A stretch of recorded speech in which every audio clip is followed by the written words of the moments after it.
Gerçekten samimi söylüyorum, evimize gitmeye korkuyoruz. Ben bu 4 çocuğumu alıp nereye gideyim? Dağın başına mı çıkayım? Burada husumetlerimiz oluyordu çocuklardan dolayı, ses gürültü yaptıklarından dolayı.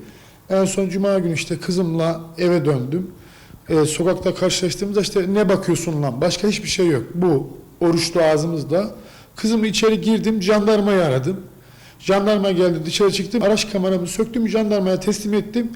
İftarımı açıp geliyorum dedim. Hani ben bilinçsiz bir baba değilim. Kızımı kucağıma alıp da kavgaya girecek kadar böyle tepkiler de geldi bana. Yaşadığımız olay bu.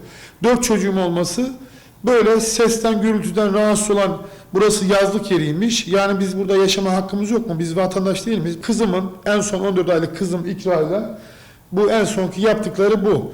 Vanlılarmış, aşiret çocuklarıymış. Şu an kızım kafatası çatlak. Gördüğünüz gibi benim burnum kırık. Bu halde evimize gitmeye korkuyoruz maalesef. Gerçekten samimi söylüyorum, evimize gitmeye korkuyoruz.